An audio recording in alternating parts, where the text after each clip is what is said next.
Plunging stock markets, rising unemployment, a housing and banking crisis, all symptoms of a global economic downturn called the Great Recession.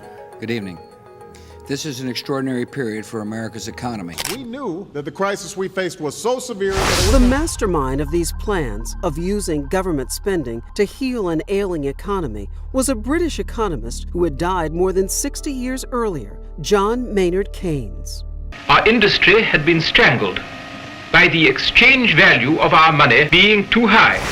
Keynes urged governments to cut taxes and increase spending, even if it meant creating or adding to a budget deficit.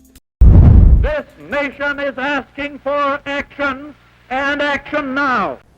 John Maynard Keynes lahir di Cambridge, Britania Raya pada 5 Juni 1883. Keynes adalah ekonom Inggris yang gagasannya mengubah teori dan praktik ekonomi makro serta kebijakan ekonomi dunia. Ia melanjutkan dan memperbaiki teori sebelumnya yang menjelaskan penyebab terjadinya siklus bisnis.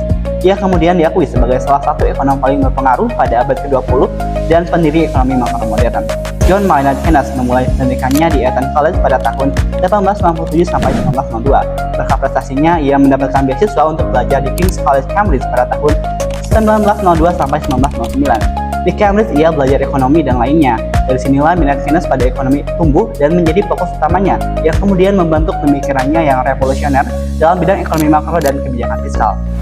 Pada tahun 1913, Keynes menulis buku pertamanya di bidang ekonomi yang berjudul Indian Currency and Finance, yang menjelaskan tentang analisis ekonomi terperinci dan pemeriksaan sistem mata uang di India. Selanjutnya terdapat karya paling populer dari John Maynard Keynes, yaitu buku yang berjudul The General Theory of Employment, Interest and Money pada tahun 1936. Buku ini membahas tentang dinamika ekonomi makro dengan fokus pada konsep permintaan efektif dan kritik terhadap teori ekonomi klasikal.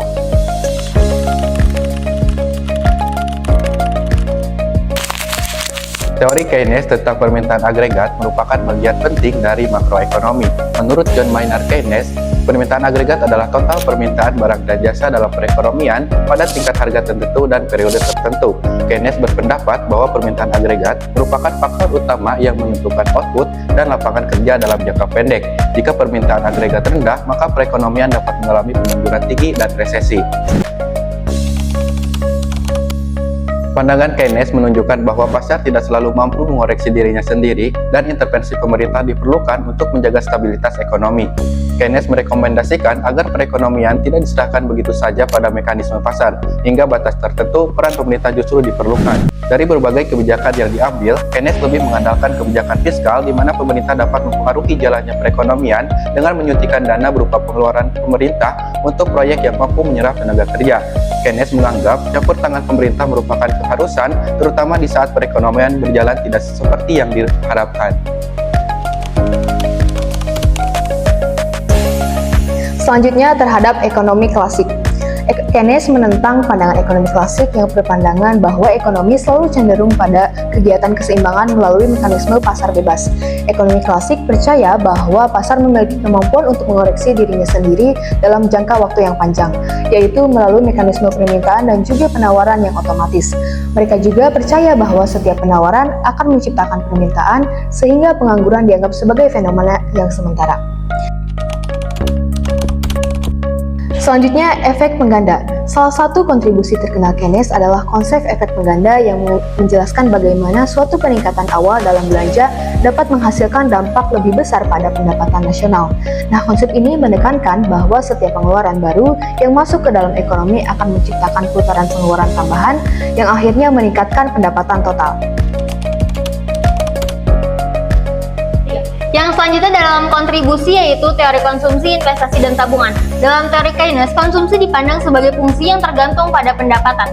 Keynes mengemukakan bahwa saat pendapatan individu meningkat, konsumsi juga akan meningkat, tetapi tidak secara proporsional. Hal ini berarti bahwa orang cenderung menyimpan sebagian dari pendapatan tambahan mereka. Selain pendapatan, konsumsi juga dipengaruhi oleh ekspektasi masa depan mengenai pendapatan, tingkat bunga, dan faktor psikologis seperti kepercayaan konsumen. Dalam keadaan ketidakpastian ekonomi, orang-orang cenderung mengurangi pengeluaran dan meningkatkan tabungan. Keynes menekankan bahwa investasi merupakan komponen penting dalam perekonomian yang dapat sangat berfluktuasi. Investasi dipengaruhi oleh harapan dan ekspektasi masa depan mengenai permintaan agregat. Salah satu faktor utama yang mempengaruhi investasi adalah suku bunga. Suku bunga yang rendah akan mendorong investasi karena biaya pendapatan lebih murah, dan sebaliknya dalam keadaan ketidakpastian.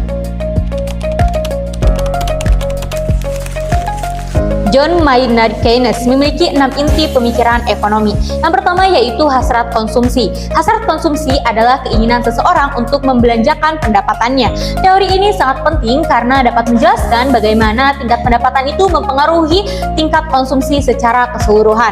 Yang kedua yaitu tingkat bunga atau interest rate. Keynes melihat bahwasanya faktor utama yang mempengaruhi investasi adalah tingkat bunga.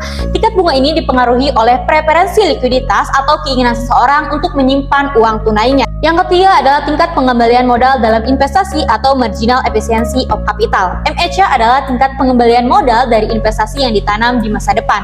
Keynes melihat bahwasanya MHC ini dipengaruhi oleh ekspektasi dari investasi modal yang ditanam di masa depan. Selanjutnya yang keempat yaitu mengenai upah.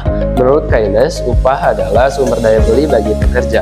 Jika upah turun, daya beli juga turun, yang mana hal tersebut bisa mengurangi permintaan dan meningkatkan pengangguran. Selanjutnya yang kelima yaitu mengenai tabungan. Tabungan berlebihan bisa menurunkan permintaan karena orang lebih banyak menyimpan daripada berbelanja. Hal ini dapat memperlambat pertumbuhan ekonomi. Keynes menyarankan fokus pada konsumsi dan investasi. Selanjutnya yang terakhir yaitu mengenai penentuan investasi. Investasi bukan hanya tergantung pada suku bunga, tetapi juga pada ekspektasi dan kepercayaan investor. Jika prospek ekonomi lemah, suku bunga rendah pun mungkin tak cukup untuk mendorong investasi.